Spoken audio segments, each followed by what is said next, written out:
उद्देश्य क्या है? माध्यमिक शिक्षा निदेशक के तुगलकी फरमान गैर लोकतांत्रिक निर्देश के खिलाफ आज छात्र राष्ट्रीय जनता दल के द्वारा ये प्रेस वार्ता बुलाई गई है।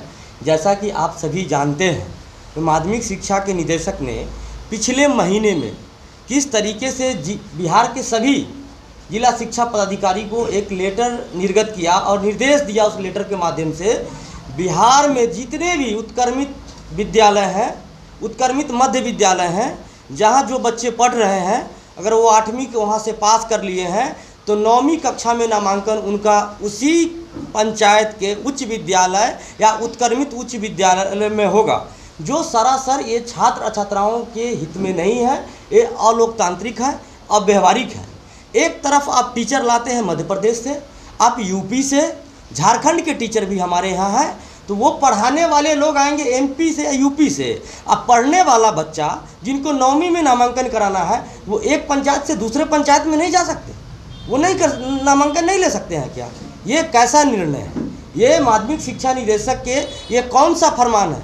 किसके इशारा पे इन्होंने शिक्षा व्यवस्था को तार करने का काम किया और साथ ही साथ बच्चों के भविष्य से खिलवाड़ करने का काम किया? अभी चुनावी समर है, चुनावी सभाएं चल रही है हर जगह। आप देखते हैं जो हाजीपुर से लोग, बेगूसराय से आके मुजफ्फरपुर में लोकसभा का चुनाव लड़ रहे हैं, तो सब लोग उसके पीछे, उनके समर्थन में, उनके कार्यकर्ता, हम लोग भी अपनी पार्टी की ओर से अपने प्रत्याशी के पक्ष में वोट मांगते हैं, उनके लिए प्रचार प्रसार करते हैं, जनसंपर्क करते हैं। ये नहीं देखते हैं कि ये उम्मीदवार कहाँ से आए हैं या नहीं। चलिए, उनका ये लोकतांत्रिक अधिकार है जो भाई देश में कहीं से भी वो चुनाव लड़ सकते हैं। तो जब एक प्रत्याशी कहीं से चुनाव लड़ सकते हैं तो एक बच्चा दूसरे पंचायत में जाके नामांकन नहीं ले सकता। एक बच्चा अपने ब्लॉक के अलावा दूसरे ब्लॉक में जाके नामांकन नहीं ले सकता। किस छात्रों का ये उम्मीद नहीं है कि हम जिला के जिला स्कूल में पढ़े? हर लोग चाहता है हम गांव से, पंचायत से निकल के आगे बढ़े, शहर की ओर बढ़े और अपने गांव, समाज, ब्लॉक और परिवार का नाम को रोशन करे। तो ये किसके सोची समझी रणनीति के तहत इन्होंने ऐसा लेटर निर्गत किया है? और हाल ही में मैंने देखा है, जब मैं डीएम साहब से मिला यहाँ, तो उन्होंने कहा ये मैं लेटर को विभाग को भेज दे रहा हूँ, लेकिन आप अपने विभाग में अपने स्तर से भी आप लोग अपनी अपनी बात को रखिए। मैं मुख्यमंत्री जी को ये कल स्पीड पोस्ट के माध्यम से उनको ये लेटर भेजा है और मैं आज प्रेस वार्ता के माध्यम से कहना चाहता हूँ, नामांकन की अंतिम तिथि 9वीं कक्षा में 14 तक है।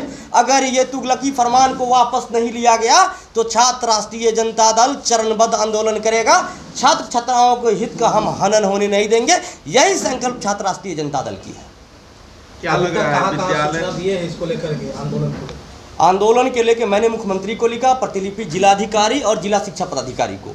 आज अखबार के माध्यम से खबर ये भी आया है, मैं आपको दिखा दूंगा, जो एक सिवान के जिला शिक्षा पदाधिकारी ने 11 ऐसे पंचायत को डिटेन किया है जहां इसकी अनिवार्यता को ख़त्म कर दिया है। वहां कोई भी बच्चे दूसरे पंचायत में नामांकन ले सकते हैं। जब सिवान में हो सकता है, 11 पंचायत में, मुजफ्फरपुर जिला में क्यों नहीं हो सकता है? पूरे बिहार में क्यों नहीं हो सकता है? ये प्रेस वार्ता के माध्यम से मैं कहना चाहता हूँ माननीय मुख्यमंत्री जी से, पूरे बिहार में जो तुगलकी फरमान करके आपके माध्यमिक शिक्षा निदेशक ने लेटर निर्गत किया है, इसको अविलंब वापस लिया जाए और पंचायत की बाध्यता को नामांकन में निरस्त करते हुए बच्चों को नामांकन लेने की स्वतंत्रता प्रदान की जाए। अच्छा, बच्चों के भविष्य से जुड़ा एक अहम सवाल, जो नियम निर्गत किया जाता है उसके अलावा व्यवस्था की भी कमी देखी जाती है अधिकांशतः विद्यालय से लेकर महाविद्यालय में।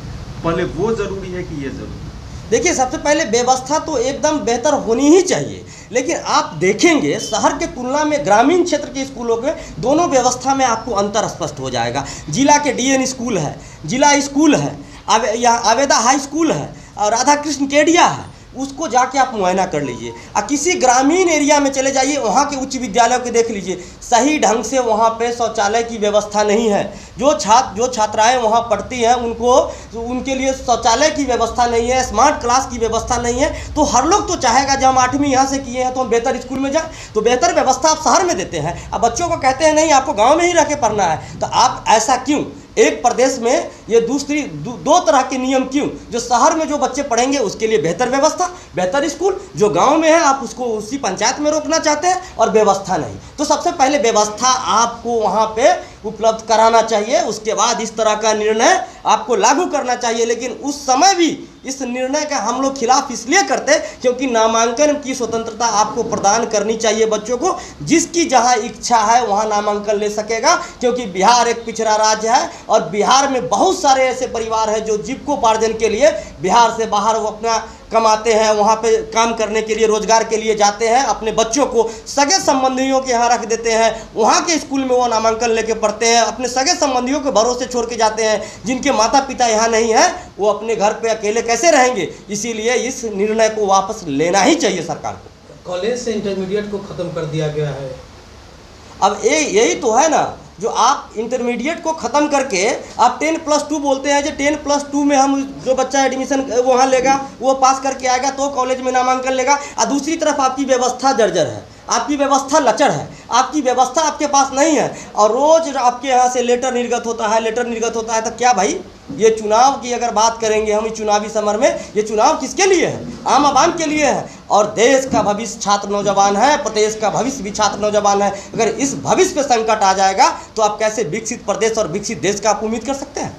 क्या लग रहा है बाबा साहब भीमराव अम्बेडकर के संविधान में जो उनका सोच था कि शिक्षा वो शेरनी का दूध है, इसको जो कोई पिएगा वो दहाड़ेगा, कहीं क्या लग रहा है उस पर तो कहीं नहीं? ये दूध छीन के पानी दिया जा रहा है, कह रहा है पानी पियो और दहाड़ो, ये कैसे संभव होगा? शिक्षा न शेरनी का दूध है, तो शिक्षा से आप वंचित कर रहे हैं, लोगों को शहर आने से आप पाबंदी लगा रहे हैं और दूसरी तरफ कहिएगा आप दहाड़िए, ये कैसे संभव हो सकता है?